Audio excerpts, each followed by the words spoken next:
Hello, నేను మీ PV యోహాన్, క్రైస్తవ జాతీయ నాయకుడు. క్రైస్తవ సహోదరులారా, క్రిస్టియన్ కమ్యూనిటీకి సంబంధించినటువంటి ఎన్నో విషయాల్లో క్రైస్తవ సమాజ నిమిత్తం పోరాటం చేస్తాము. క్రిస్టియన్ బోర్డు కావాలని ఇప్పుడు ప్రభుత్వం నుంచి క్రిస్టియన్ లా బోర్డు మనకు పర్మిషన్ వచ్చింది, రిజిస్ట్రేషన్ ప్రాసెస్ అయ్యింది. దాన్ని మనం గవర్నమెంట్కి సబ్మిట్ చేస్తున్నాం. అలాగే క్రిస్టియన్ లాను ప్రిపేర్ చేస్తున్నాం, బైబిల్ క్రిస్టియన్ లాను ప్రిపేర్ చేస్తున్నాం. క్రిస్టియన్ లా ప్రకారం క్రైస్తవ సమాజం నడిపించబడాలని ఉద్దేశంలో చేస్తున్నాం. అలాంటి ఎన్నో విషయాల్లో పోరాడుతూ క్రైస్తవుల సంక్షేమం, హక్కులు, రిజర్వేషన్లు, చట్టాల విషయంలో క్రైస్తవ సమాజ సమూహం ద్వారా, క్రైస్తవ సంక్షేమ సంఘం ద్వారా ఇప్పటిదాకా పోరాటం చేశాం. క్రైస్తవ సమాజం నిమిత్తం జీసీసీఎస్, గ్లోబల్ క్రిస్టియన్ కమ్యూనిటీ సర్వీసెస్ అనే బ్యాంక్ అకౌంట్ను ఏర్పాటు చేసి దీన్ని ప్రజల సంక్షేమం కోసం ఆ యొక్క ఫైనాన్స్ ఉపయోగించాలని ప్రాసెస్ చేస్తూ ఉన్నాం. కనుక ప్రతి ఒక్కరూ, each and every person every month minimum 10 rupees GCCS అకౌంట్కి ఫార్వర్డ్ చేయాలి. ఇది మనం చేసుకొని మన కమ్యూనిటీని కాపాడుకున్నాం. అయితే ముఖ్యమైన విషయం గుర్తు చేస్తూ ఉన్నాం. మరి మార్చి 24వ తారీఖు ప్రవీణ్ పగడాల గారి యొక్క మరణం మనము చరిత్రలో ఎప్పటికీ మర్చిపోలేని విధంగా మనకు దేవుడు మన ముందు ఒక హతసాక్షి అయినటువంటి వ్యక్తిని చూపించాడు. మరి అలాంటి ఎంతమంది హతసాక్షులు అయ్యారు. బట్ దేవుని యొక్క జ్ఞానం కలిగి మంచి విషయాలను పెంపొందించి, సత్యాన్ని ప్రకటించి, వాస్తవాలను ప్రకటించినటువంటి వ్యక్తిని అతి క్రూరంగా మరణాన్ని మనం చూడాల్సి వచ్చింది. ప్రభుత్వాలు ఏం న్యాయం చేసినా, ఏం చర్యలు తీసుకున్నారో అది ప్రభుత్వాలకే వదిలేద్దాం. కానీ క్రైస్తవులమైన మనం ఇప్పుడైనా ఐక్యత కావాల్సిన అవసరం ఉన్నది. కనుక మార్చి 24వ తారీఖు మనం ఆయన సమాధి చోటని, సమాధి రోజు నివాళులు అర్పించడానికి సికింద్రాబాద్ జింకానా గ్రౌండ్లో ఉన్న మన సిఎస్ఐ యొక్క బరియల్ గ్రౌండ్కు ప్రజలు, క్రైస్తవ యువత తిరిగి రావాలని కోరుతున్నాం.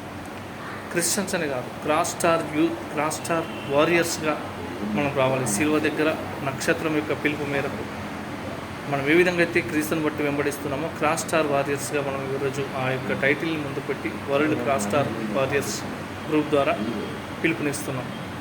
కనుక మార్చి 24వ తారీఖు ఉదయం 10 గంటలకు, ఉదయము 8 గంటలకి అక్కడికి రావాలి.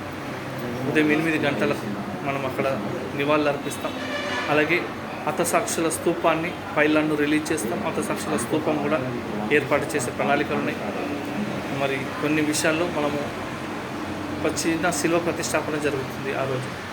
ఎందుకంటే పాకిస్తాన్లో 140 అడుగుల శిలువ పెట్టారు, కానీ ఇండియాలో ఇంత క్రైస్తవులు ఉన్నాం, ఒక 100 ఫీట్ల క్రాస్ కూడా పెట్టుకోలేని పరిస్థితి. మనకు స్వేచ్ఛ లేని పరిస్థితి. మనం ఐక్యతగా, స్వేచ్ఛగా, మనం భారత రాజ్యాంగం ఇచ్చిన హక్కుల ప్రకారం మనం నిలబడాలి. మనం ప్రభుత్వాల మద్దతుతో మనం పనిచేయాల్సిన అవసరం ఉన్నది. మనకు కావాల్సిన పనులు మనం చేయించుకుందాం. ముఖ్యమంత్రి గారిని కలిసి మనం రిప్రజెంటేషన్ ఇద్దాం. న్యాయం జరిగేలా పోరాడదాం. న్యాయం కోసం నిలబడదాం. మన మౌనమే చాలా భయంకరమైనది. ఆ శిలువ చెంత నిలబడి మనము మన యొక్క నివాళులు అర్పిద్దాం. కనుక ప్రియ క్రైస్తవ సహోదరులారా, మార్చి 24వ తారీఖు ఉదయం 8 గంటలకు ప్రవీణ్ పగడాల గారి యొక్క